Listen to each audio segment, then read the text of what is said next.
churches are taking this seriously, being the hands and feet of Jesus. We walked in one room, or my team did, and there were 4 20-somethings on the phone with computers. They had developed a spreadsheet. They had already placed refugees. They were getting 100 refugees a day just at that one church. They had already processed 1,000 over the past few days. And they had already tapped out every family in the church. So now they were going back to every family in the church. Who do you know that's a Christian? They're believers, and they may not have taken in a family. Give us their number, give us their name, we'll call them. Wow. That's how it was working. And there were refugee families there in the church, the fellowship hall, in the hallways, and they've got supplies, clothes, food, that kind of thing. And some of them would be spending the night there, but they were managing to place 100 a day. That's just how God's people are being good Samaritans. You know, and that's a powerful idea, because how many of us would be comfortable with that? You know how just life works in America. Yeah. Would our churches be a place where we would welcome, every member of the church would welcome a refugee family in? It's hard to even comprehend, isn't it? Brian, I think it would strengthen our faith if something were, let's face it, we're just cushy Christians in North America. You know what we're about to do?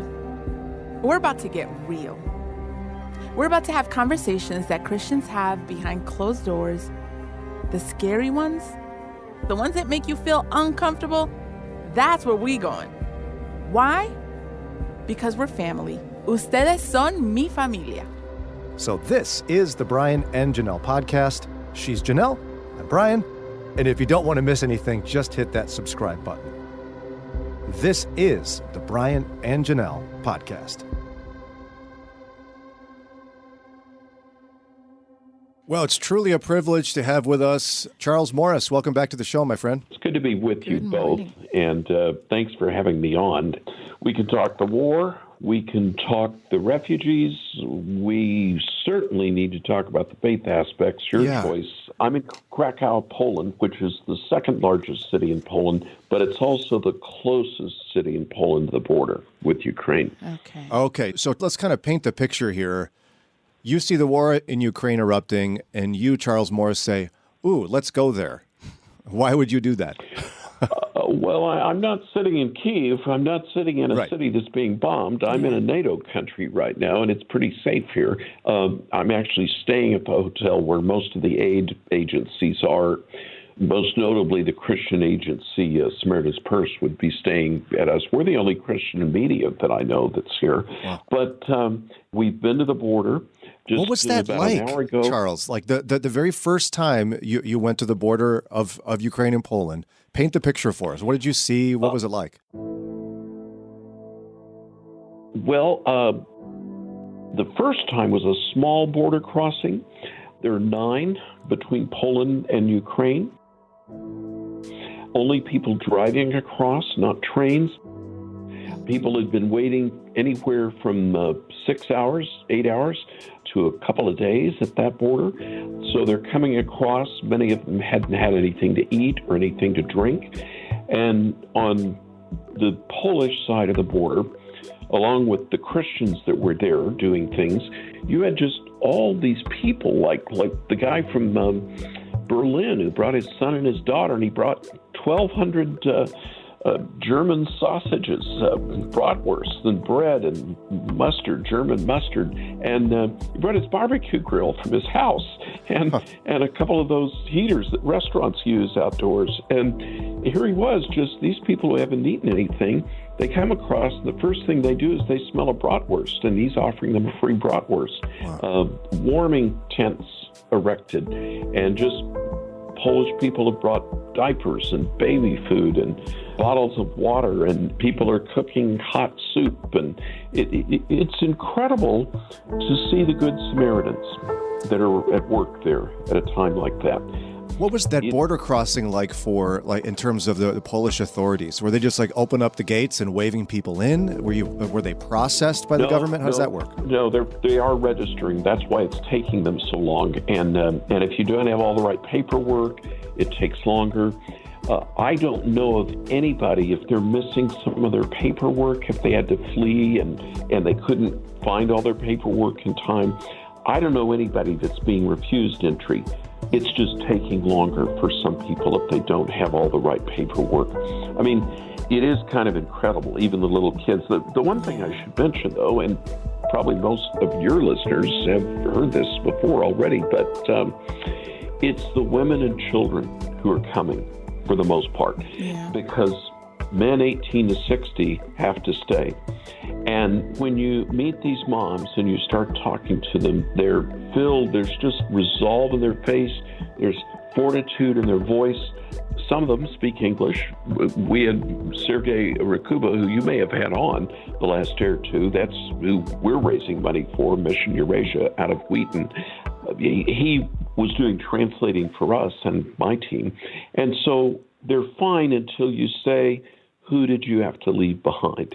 And the moment you say, who did you have to leave behind, that's when the face changes. And some of them will just start sobbing because they didn't just say goodbye. They said goodbye, maybe for the final time, to husbands, to older sons, to grandfathers.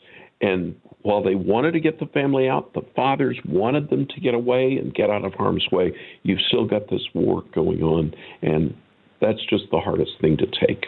But Western Europe is just pouring out. I was at, just a little while ago, I was at Krakow Glauni, just a few blocks from our hotel in Center City, Krakow. That's the main train station. And I would say put it in the thousands. I've been trying to get an exact number, but I would say thousands of refugees are pouring through this train station, more than Warsaw, and then they're dispersing. If you can get to a train station in Ukraine where a train's still running, there's no ticket, there's no charge. They just pile you onto the cars. This is a lot like World War II. You mentioned the moms and children, and then thousands. How are they figuring out housing? Like, where are they staying? That is the tough thing. Let me give you one instance of how it's being addressed. And of course, I'm in Krakow. Catholic Charities is huge. I'm connecting with the evangelical Protestant ministries, but Krakow was where Pope John Paul II's historic diocese was located, Krakow. And Catholic Charities is doing an amazing job here. But let me give you an example in answer to your question, Jannelle. In Warsaw, I was at a church 3 nights ago, I guess now, and it was the First Baptist Church of Warsaw, downtown. 80% of Warsaw was bombed in World War II and had to be totally rebuilt. So it's much more modern looking than Krakow, where I am now, much more medieval here. But I was at First Baptist Church, Warsaw, and that is also the location of the Ukrainian Bible Church of Warsaw, which all of a sudden went from 200 to 400 members. Churches are taking this seriously, being the hands and feet of Jesus. We walked in one room, or my team did, and there were 4 20-somethings on the phone with computers. They had developed a spreadsheet. They had already placed refugees. They were getting 100 refugees a day just at that one church. They had already processed 1,000 over the past few days. And they had already tapped out every family in the church. So now they were going back to every family in the church. Who do you know that's a Christian, they're believers, and they may not have taken in a family? Give us their number, give us their name, we'll call them. Wow. That's how it was working. And there were refugee families there in the church, the fellowship hall, in the hallways, and they've got supplies, clothes, food, that kind of thing. And some of them would be spending the night there, but they were managing to place 100 a day. That's just how God's people are being good Samaritans.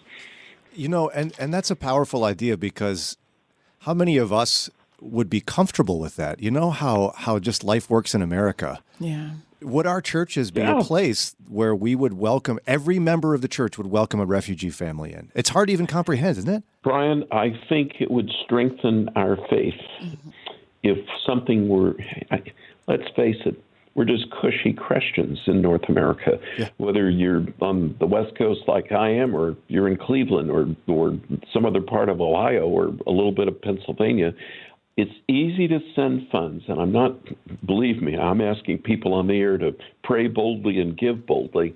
But the hard thing is, like for instance, the guy who drove us the first time to the border works for Mission Eurasia. And because he works for them and he's got 8 kids, some of whom are orphans that he's adopted, he was able to come across. And not all of his kids, some of them are fighting in the army, but he came across bringing his family. He is helping out all the time with the relief effort. But he and his wife and their kids that did make it come out with him are staying at a 3-room apartment with another Polish family. There's 11 people living in that apartment. I mean, maybe inner city Cleveland, there might be a little bit of that, but, certainly not suburban area. I mean, we're not used to that. We like our luxuries in the United States. And I think it's a growing time of faith for them. And I'll tell you something else that's kind of interesting. I've had Poles, I've had Dutch, I've had English, but what's really strange is I've had Germans. Germans don't like to talk about World War II. I've had even Germans talk to me and make the comparison between Putin and Hitler. And I took our team a couple afternoons ago. We took 3 hours, the largest and the most efficient, if you could call a death camp that, concentration camp of Nazi Germany is just outside Krakow. It's Auschwitz. And we did the tour, and, if you've ever been through one of those things, I've been through Dachau and north of Munich before, it leaves you totally emotionally drained when you see what happened in World War II. The woman who led us through in English, I said, "How are you doing? And how do you even do this job?" And she said, "I've worked here 45 years giving tours, and it was really hard." And I said, "What about right now?" And she just dropped her head. And she said, "Never more, never more. Now we have Ukraine. I'm terrified. I'm terrified." Those are exact words. The day before, she had driven to the border, waited 8 hours for her own relatives who had taken 3 days to drive from Kyiv, the capital, and she got them, picked them up, and she is providing housing for, I don't know how close they were relatives, but she's taking them in right now. And they're comparing this to World War II. Hey, it's Brian. If you've been a faithful listener to this podcast, we're just super grateful for you. Can't thank you enough for taking time out of your busy schedule to join us in our journey to follow Jesus a little more closely every day. But I got to remind you about something. We're listener supported. We're a ministry of Moody Radio in Cleveland, and it's donations from people who listen to us, just like you, that allow us to keep making episodes. We need your financial support. Would you consider a donation to this ministry? A gift of any amount will make a huge difference. If you want to donate, we'd be so grateful. Just go to moodyradio.org/Cleveland. Again, moodyradio.org/Cleveland. Thanks.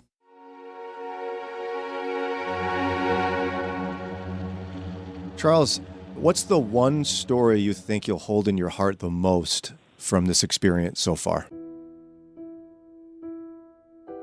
Well, you get fatigue if you've been in an area like this before. I guess the hardest thing was the woman who had already evacuated in the 2014 war.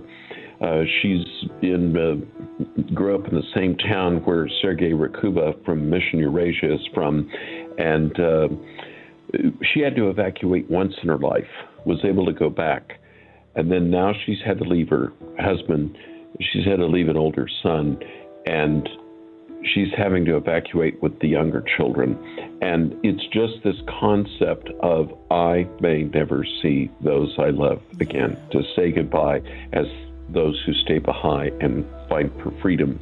And it looks impossible, of course, but, everybody's been surprised. There's an intelligence briefing here every day by the 82nd U.S. Airborne, and, these military guys, they call people like us or people like Samaritan's Purse, they call us do-gooders. Do they? They do. But they give the intelligence briefing every day, and they're just astounded that Ukraine has been able to hold on this long.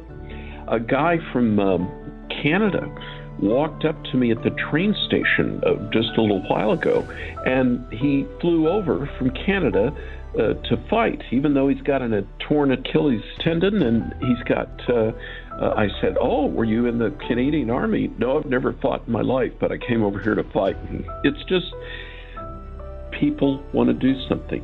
People want to be able to help. Yeah. We've run into veterans from the United States that have just flown in and are planning to go in. They're volunteering for this version of the Foreign Legion. Wow.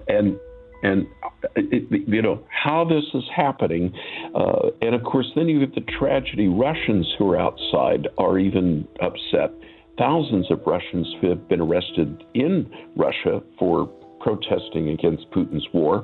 And then Ukrainians who've made it out, they're so upset because they call on the phone and they talk to their own relatives in Russia who are denying the invasion. They're believing this lie that it's a neo-Nazi system that has taken over Ukraine and needs to be thwarted, because that's what's being peddled by TASS and by the Russian media, RT and others. It's just crazy what's going on right now. Charles, I've got to ask this, because you've spent so many years, not only as a reporter before you went into Christian ministry, but you do ministry in the United States, right? So you interact Yes. with the Christian church in America, the uniqueness of the American church. If you could take all of us from Northeast Ohio kind of under your wing and bring us to where you are right now, what would we learn about Jesus seeing what's happening where you are? Well, I think if I were able to take you on a tour of Dachau and then take you to the train station where I just was, where thousands of people have spread out blankets for children, and they're eating and they're staying there and they're trying to figure out where they're going next, I think your faith would be infused and you would be a whole new person. And what we're doing on the air this week is we're asking people, I already said this, to pray boldly, give boldly. That's the main thing. In the history of the Church of Jesus Christ, we have been taught, and this is biblical, Christ died, Christ rose, Christ returns. There's a fourth thing that needs to be inserted there. Christ died, Christ rose, Christ reigns. Present tense, Christ returns. That's something that we haven't emphasized enough. And so if Daniel could pray boldly, if the Apostle Paul could pray boldly, if even Jesus could pray boldly, why can't we in Northeast Ohio pray boldly?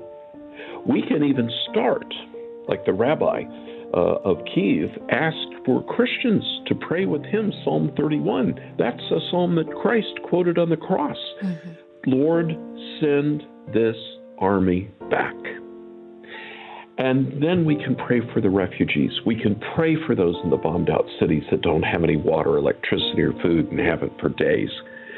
We could pray for even the Russian soldiers who've laid down their weapons or punched holes in the gas tanks of their armored vehicles because they didn't want to be there doing this fight. The ones that have been told, you're just going out for drills. And then here they are, expected to be shooting and bombing children, hospitals, schools, and pray boldly, because we serve a big God. And if we really believe that, we need to be praying boldly right now. And then to give boldly. And in the case of my ministry, we're not a humanitarian aid ministry, but in 88 years of ministry, when we've helped another ministry, and I have a little checklist I follow of who's on the ground, who's reputable, who's actually going to get the job done. We never take a handling fee, and that's why on our program we're saying just send it to us, but it's all going to Mission Eurasia. In fact, last night I was with Edward Graham, Billy's grandson, who's, I guess he's the number 2 or 3 guy with Samaritan's Purse, and I was with their leadership who's on the ground here and staying at the same hotel as us, and they're even giving money to Mission Eurasia. So I was just downstairs a few minutes ago talking to their team. Their field hospital is actually in Western Ukraine. It'll be up and running, hopefully, maybe tomorrow, because doctors, nurses, people, I was just chatting with them a little before we went on the air. And God's people are making a difference. But it's all going to start, I think, with bold praying. And being good Samaritans, there can be non-Christian good Samaritans, and there are. But just think of the Lord using us who are believers as good Samaritans. I'm not suggesting that all your listeners jump on a plane and try to come over here right now. And don't ship baby food or diapers. There's enough of that over here already. Food is needed. Housing is needed. All of the housing, I think, will be taken care of. Western Europe is opening up. They're taking people in. The churches, small evangelical churches, only 0.2% of the population in Poland is evangelical Christian. And when I walked into a church, that one a couple of days ago was a Presbyterian church. There are only 4 Presbyterian churches, real Presbyterian churches in all of Poland. And it was just packed. I mean, there were like 70 people, and the building only hold 12, Wow. That's what God's people are doing right now, whether it's a Baptist church or a Presbyterian church or a Ukrainian Bible church. God's people are making a difference. We can make a difference as American Christians as well. Thank you, Charles Morris from Haven Today. Charles, it's been so helpful to hear what the Lord's doing. And if folks want to pray boldly and give boldly, as you're indicating, how can they connect to your ministry to do so? Haventoday.org. Haventoday.org. And not a dime for Haven. Every dollar for Ukraine goes to Ukraine. We're wiring the money through, and it'll be there. And already food is being distributed right now to those who are displaced. Charles, thanks for doing what you're doing, man. It helps us better understand what's really going on in the hearts and minds of people in that area. So God bless you, brother. Thank you so much. Good to be with you guys, and bless you too. Hey, hold up. Where are you going? You know you liked your time with us. You want more. So go ahead, look down, hit that button right there and subscribe, and you'll get updated episodes, and then you can hang some more. And guess what? You can help us out. How? A 5-star rating. Hello. You can also hang with us live weekday mornings from 6 to 9 a.m. Eastern Time. Download the Moody Radio mobile app, and you're able to connect with us. Or just go to brianandjannelle.org. And listen, we didn't put all this together all by ourselves. There's some great people behind this production. We want to thank Ron Eastwood, Kelly Ryder, Paul Carter, Mike Reynolds, Alan Perry, and our awesome and fearless leader, Josue Villa. And finally, this podcast is a production of Moody Radio in Cleveland, a ministry of Moody Bible Institute.